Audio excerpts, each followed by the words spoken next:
From the 1980s to the 1990s, the drug epidemic cost millions of lives and billions of dollars. The use of crack cocaine exploded on the streets of South Central Los Angeles, increasing violence and crime all over the city. The incarceration rate increased as the homicide rate grew exponentially. The decade of dreams actually began over 40 years ago with Pastor Tommy Barnett to reach the lost and broken of Los Angeles. This dream flowed over into a young man named Matthew Barnett. It's not about us, it's about helping others while you hurt. Who wanted to love and serve people who were hurting. Jesus was the example of this. Whenever the pain was strongest in Jesus' life, he served the most. Matthew noticed the old, vacant Queen of Angels Hospital in Echo Park, and he saw his father's dream could become a reality. This was only the beginning. Welcome to the Dream Center. Hello, I'm Pastor Matthew Barnett, and thank you for joining us. Here at the Dream Center, we see a lot of hurting and broken people. Since 1994, when my father Tommy Barnett and I launched the Dream Center, our mission has always been the same: to reconnect isolated people to God and a community of support by providing basic services that address the immediate need and long-term need of homelessness and poverty and addiction and abuse. Every day at the Dream Center, something incredible is going on. And when I walk the Dream Center campus, I see all the people that God has brought here to go through several of our recovery programs who have stayed to serve long-term in our ministries and give back. It's truly incredible to see that once a person has gone through the program, instead of serving his or her own addiction, they now serve out of their pain and serve others to see them into a full recovery, but more than anything, they find Jesus. Every day at the Dream Center, we see this happen. Because at any given day, we have over 700 residents from all walks of life living here at the Dream Center. It doesn't matter where they've come from, how much money we've made, or even how successful we've been. When life's toughest challenges take place or come our way, we can easily find ourselves in hopeless situations. Tyler grew up in a dysfunctional home, one of 4 children being raised by a single mother. Tyler watched his mother struggle to provide for her family while battling an addiction that consumed her life. Without a strong foundation, without a community to rely on, Tyler's family, like so many others, found themselves caught in bad situations, often homeless and without things that they needed the most. Now here's Tyler's story. My name's Tyler Duff. I'm 23 years old. I'm from Prior Lake, Minnesota. I grew up in a broken home. My mom had 4 kids. We all have different dads. Just a single mother raising us 4. I never knew my biological father. Growing up, I don't remember much about my first early years. I just know that it went smoothly. My mom worked a lot of jobs to maintain us 4 kids, and that was hard for her. I know that she was struggling with alcoholism, going through that and raising us. My introduction to God was just through prayers. My mom always talked about God. She'd come in, make us hold our hands together, and we'd have just a set prayer that we'd say every night. My mom had found a new boyfriend, and at first he was really cool. He'd take us out, we'd go do things with him, we'd have a good time, and we wound up moving there onto the farm when I was in 2nd grade. We were there from 2nd to 5th grade. I'd say for about the first 3 months it was going super well, but then his alcoholism, my mom's alcoholism, caught up to one another, and things just became very hostile in the home. Kind of just watched my mom go through some of the worst things that anyone could go through with just being verbally abused, physically abused. I've watched my mom get thrown down flights of stairs and windshield smashed out, and it's nothing that a kid really wants to see or a kid wants to go through. And I'd never do anything because out of fear, and kind of made me feel like cowardly in a way, like I wouldn't stand up for my mom. That was really tough living there. It was amazing at the same time. Like I bonded with him and we built a tree house and we did all these amazing things together, but the man who he was in those moments wasn't the man he was actually. And it got into a point where every night I didn't sleep, I didn't want to go to school, I didn't focus. I had to repeat the second grade. We were there from second till fifth grade for me, and 2 of those summers we experienced homelessness, just living in a tent out on a campground. My mom never made it feel like we were homeless, because we'd always camped our whole lives growing up. Living in Minnesota, that's kind of like what you do, you're outdoors all the time.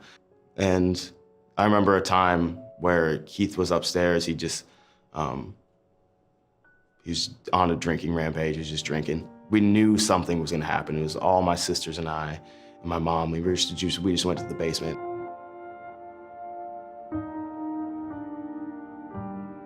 You could hear Keith getting more and more aggressive. And that's when he would usually come down or like do something. And in that moment, my mom's like, let's just link hands and we're just gonna pray. My mom just began to pray for like a barrier that he couldn't pass. And I physically remember looking up the steps and looking at him, and he couldn't come past a certain point on the steps. And that was the first time that I really felt the presence of God in my life. That was the first time I really felt that he was there, because he stopped something like that from happening. And my mom always raised us to say our prayers, and I don't remember a night going to bed without saying my prayers growing up. I didn't have a relationship with God, but in that moment, I knew that God was real. It had gotten to a point where the cops would get called every once in a while. I knew the address by heart, just in case. Sometimes I just dial 911 and hang it up, pick it up, hang it up, and they'd call back and they'd send a sheriff out and Keith would be gone, he'd be gone. And there was one particular night where I never can remember how the arguments started or what caused them. But I just remember a table being flipped and thrown across, and just always hearing my little sister just always just yelling or screaming or anything like that. That was always really hard. And in that moment, I picked up the phone, dialed 911, and just left the phone off the hook. And the police began to come. They showed up. Keith ran. He knows the farm better than anybody. We got relocated that night. We moved to a battered women's shelter. We were there for about 3 months. My sister above me, in 5th grade, while we were living at the shelter, we had gotten a call, or my mom had gotten a call that she tried to take her own life. I didn't necessarily know what my sister was feeling or why she would do it, but I just remember feeling confused, and I thought like that day I was gonna lose my sister. And that's, to me, having sisters and a mom was the closest thing. They were the closest thing to me. I shared everything with them. I shared meals. I just sat down and talked with them. And to see my sister in that state was really hard. And it kind of just made me want to suppress feelings more, because I didn't understand why someone would want to do that so close to me, and I didn't understand why God would have something like that happen. My mom is the most loving human being on the planet, even though she was going through a hard time and even though she was struggling through things in her past. 6th grade, we have our new house, and my mom just kind of felt like she was losing control. She's still battling with alcoholism, and I remember waking up, I was going to school that day, and halfway through the day, I get called out. I see my older sister standing in the office and my little sister. I was like, what's happening? And just in that moment, they're like, well, your mom almost died. They told me that she tried to take her own life. She'd been drinking that morning, and she just felt like she was losing control of her life, and she really wanted to go confront Keith. So she hopped in the car to go do that, and she just drove around the block, and she's like, this is dumb, you don't need to do this. And she drove back up in the driveway and shut the garage and fell asleep. One of her best friends, still to this day, came. He just had a weird feeling. So he came over, and he knows the garage code and everything. He came in, and he just saw my mom in the car. And if it had been 2 minutes later, my mom would have died. And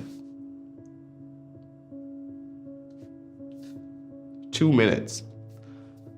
So to watch, just to hear that while you're at school and not know if your mom's okay, not be able to see her, and she had to go through all this stuff, and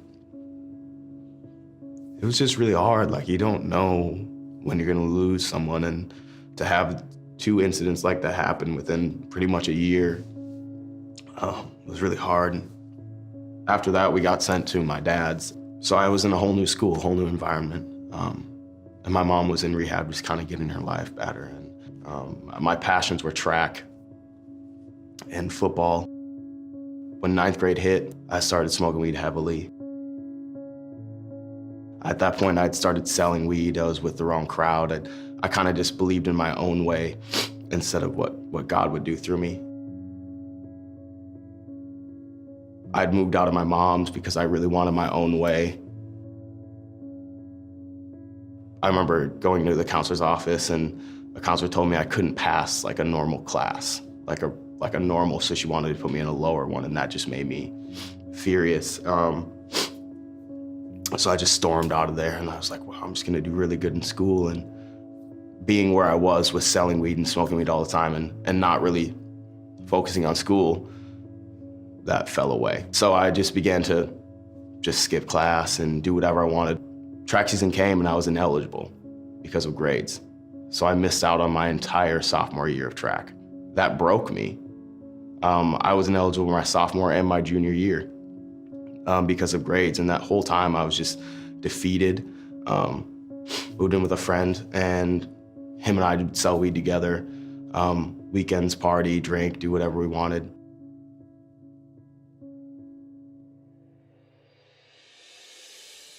Without a father, and with a mother struggling with alcoholism, Tyler often lived in fear, having little security in his life. When he got older, that lack of security helped launch him into an addiction he couldn't escape, causing him to lose everything that was important to him, including school, track, and even his family. In Proverbs chapter 4 and verse 11, it says, I instruct you in the way of wisdom and lead you along straight paths. When you walk, your steps will not be hampered. When you run, you will not stumble. God is always with us. No matter how far we've gone, strayed, how dark the world around us seems, when we turn to Him for guidance, then He will lead our steps. Now that is security right there, knowing that we are not the ones in control, but it is God and His wisdom, showing us where to go, guiding us through life, what to do.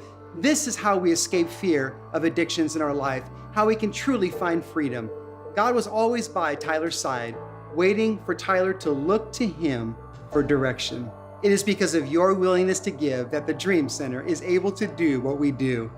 You too can come alongside to support a young man or woman, helping them and encouraging them to serve the Lord with his or her life just by being obedient. Will you join us today by helping a young man like Tyler have a fresh start? By supporting the Dream Center, you are providing shelter, counseling, mentoring, education, and a foundation in biblical teachings to help so many others in need. Please join us by calling in and supporting a young man like Tyler. Now, let's hear the life-changing conclusion of Tyler's story.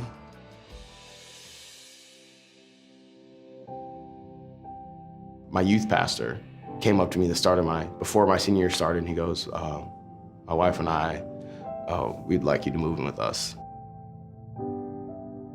was like, are you sure? Like, they're like, yeah, we want you to move in with us.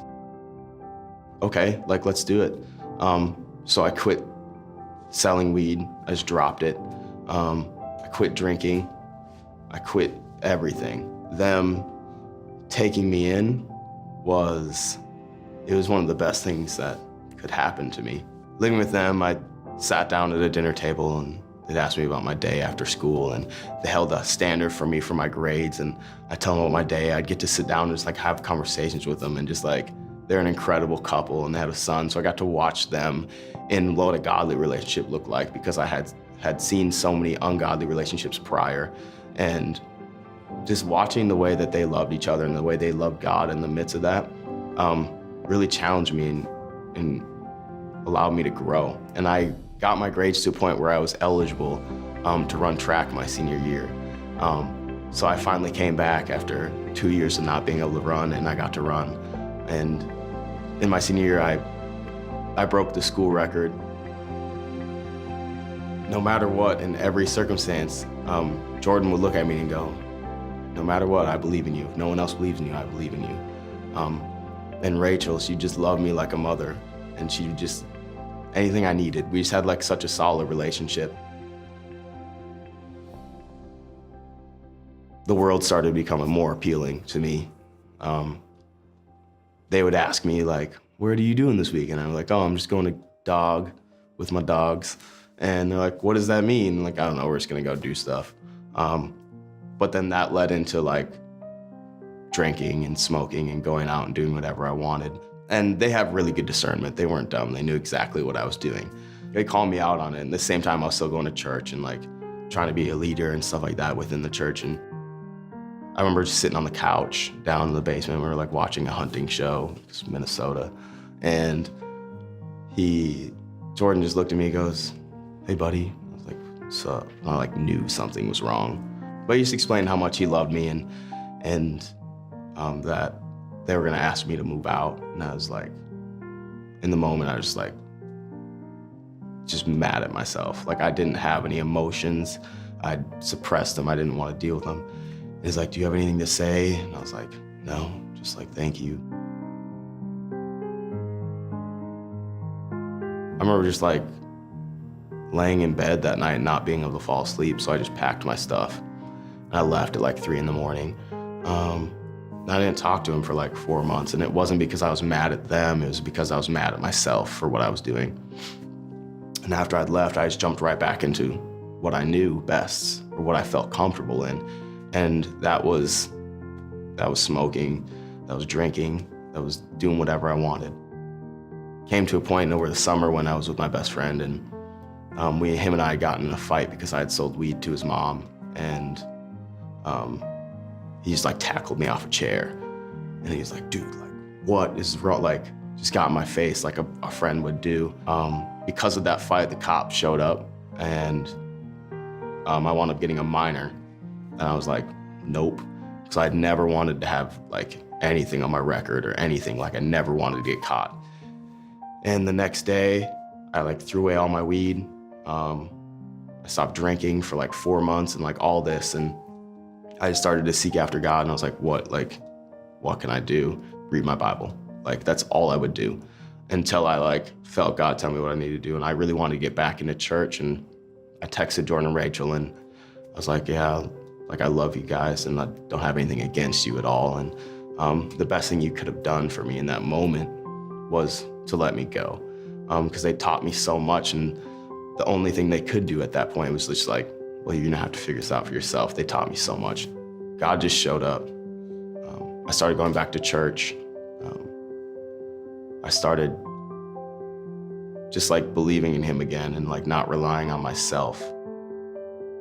The opportunity came for me to go on a missions trip with my church, and the young adults pastor, he's like, hey man, I want you to be a part of this. And the mission trip was to here, to the Dream Center. The whole time up until that point, I was just digging in my Bible. I was like, God, you just need to show up.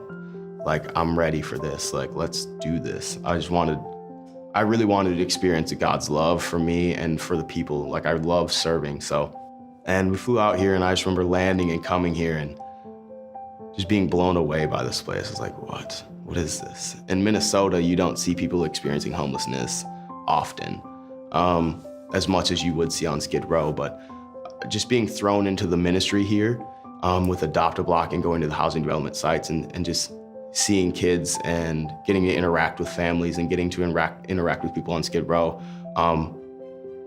I'd been praying and fasting before that for God just to give me his vision. And we went to Skid Row on a Thursday afternoon for a hot dog cart ministry, and I've never seen anything like that in my life. And I was just wrecked by it. And that following Friday night, they always do a night outreach where they just walk around and talk with people. And on our ride there, we put on some worship music, just kind of put ourselves in the mood just to get prayed up. And I just felt the Spirit hit me, just drop me. I just began to weep. I could not stop crying. I was shaking, and I just felt the presence of God on me. And I was like, what is happening? And I felt him, I heard him just whisper in my ear that he wanted the world to feel the hope that he brings. I just knew that God had changed my life at that point. Just that week out here at the Dream Center was insane. I'd never experienced anything like that. And my young adults pastor, he came up to me and he's like, handed me a flyer. I opened up that flyer about a month before the program here started in September, and I looked at it and I was like, wow, this is pretty cool. Maybe I'll apply. I'd explained to God, if this is something that you want for me, then you're gonna have to pay that bill, because there's no way I can afford it. And 3 weeks before the program started, and I went to a picnic of my best friend's family, their work picnic. And the family had known what I was doing, and they introduced me to the owners of the company. So I told them what I was doing. I was like, yeah, I'm coming out to the Dream Center, and I'm just gonna spend 9 months there and give my life to God for 9 months. And they were just blown away by it. They're like, yeah, we wanna sponsor you. And I was like, I just assumed it's gonna be a small amount. And they're like, no, $1,500. And I was like, wow, that's insane. And the tuition is $6,000. So I was like, that's a good chunk. I think I could pay the rest of that. And 3 days before I was about to come out here, the couple, they called me and they're like, hey, we just wanted to chat with you. And I was like, oh, what's up? How's it going? And they just went, yeah, we just want to let you know we paid for your entire tuition.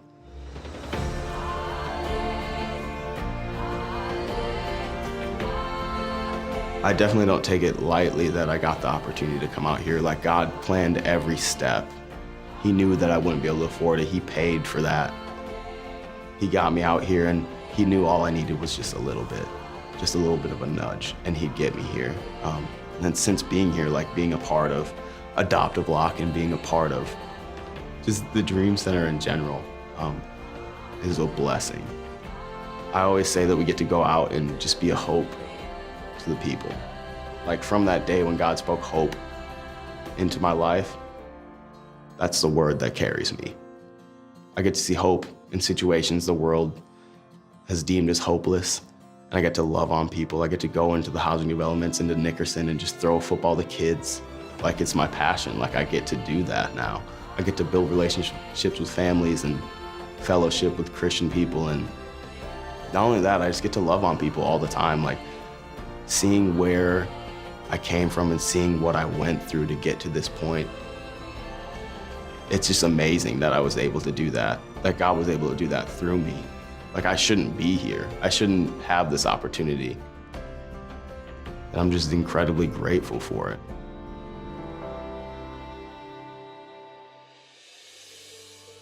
No matter how many times I hear stories like Tyler's, stories of redemption and transformation, it never gets old.